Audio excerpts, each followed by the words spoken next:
Welcome to Light the Wick. We've had a great time keeping you updated on local Youngstown news stories, but it's time to wrap up the season with this last episode.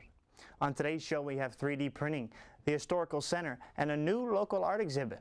We'll end the show with a highlight of some of our top stories this year. Recently on Light the Wick we've been covering the technology of 3D printing. We found out about something called the Launch Lab Initiative that would integrate 3D printing into other disciplines at YSU. What Launch Lab is doing is trying to create a space and create curricular pathways to bring students together to solve problems, starting at the concept stage and bringing that concept into reality. And what we want to do is not just have the equipment and the resources to do that, but we also want to be able to have classroom environments where we're bringing together students from different disciplines, be it the arts or engineering or business, bring them together into the classroom to solve problems. What we could be doing could be making artwork that could be displayed at the McDonough Museum, or it could be something that'll go onto the stage, working in theater. Dr. Connor says Launch Lab is really making manufacturing tangible to different kinds of people. 3D printing spaces will be located in the Butler and a 3D scanner in Bliss Hall, as well as the existing equipment in Mosier Hall. A few weeks ago, the Mahoning Valley Historical Society opened a new branch in downtown Youngstown. The new Tyler Historical Center, located at 325 West Federal, aims high with a new take on the history of Youngstown and the Mahoning Valley. It is situated in the freshly remodeled Ross Radio Building, former home to the company of the same name. The museum currently has only 2 displays as well as 2 upper floors, which are currently being used to host banquet events.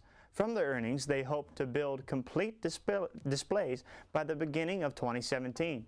We talked to Leanne Rich of the Mahoning Valley Historical Society to learn exactly what the Tyler aims to do. The Historical Society just recently opened to the public the Tyler Mahoning Valley History Center.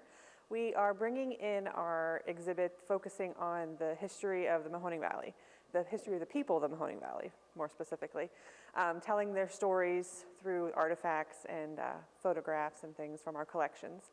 So the first 2 galleries we have open right now, the peopling of the Mahoning Valley kind of tells the overall, just some general stories, and then we have our community history gallery, which has temporary exhibits, and that one has a clock exhibit right now. The Tyler is currently open to the public Tuesday through Friday, 1 p.m. through 5 p.m. And they plan to expand those hours once they install larger exhibits. It's no surprise that Youngstown has become a meeting place for people who are interested in the arts. Jeff Hogan got a chance to talk to a couple of those people about a new exhibit. Downtown Youngstown continues to deliver events that provide a culture-rich atmosphere. International artist and Youngstown native Maple Turner III brought nearly 1,000 unique pieces of art downtown.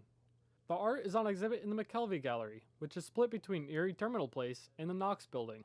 The art that is featured in this gallery, I was so honored I was able to bring the art back. A lot of this work was created in New York, and there was some work created in Paris. Jacob Harver, owner of Lemon Grove LLC, says that this exhibit is pretty unique to Youngstown for a couple of different reasons.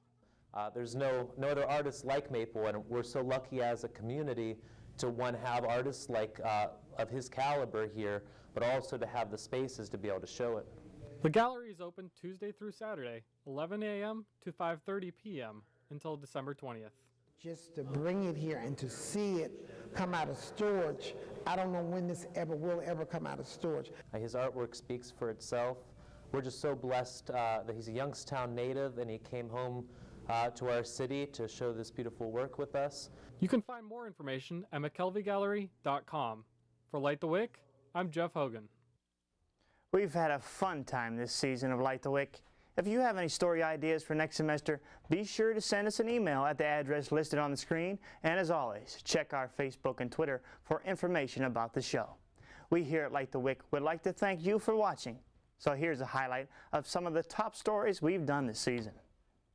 Welcome to Light the Wick. Light the Wick. Light the Wick. Light the Wick. Welcome back to Light the Wick. YSU's campus has been infected with the zombie virus. Singer and songwriter Corby Lanker. Dana School of Music hosts Music at Noon. It's that time again, YSU's fall musical. I have a fear of Dr. Mittens. I'm Dr. Mittens. My biggest fear is actually a really strange thing. Cool, winner, have a pine cone. And then I'm gonna realize I was naked. Chris Yambar's Long Con 5. And it's kind of like a hot glue gun. We want to be part of this resurgence. Also something that I'm just passionate about. And I'm just happy to be a part of it. I don't know how they play it here, but it was a blast. The experience itself is incredible. Sounds kind of smarmy, but it's a good thing. Simple as that. For Light the Wick. It's for Light the Wick. For Light the Wick. Light the Wick. I'm Jeff Hogan. I'm Cody Talley. I'm Dean Miller. I'm Herman Horkey. I'm James Wheatman. I'm Brian Mead. I'm Corey McHugh. And this is Light the Wick.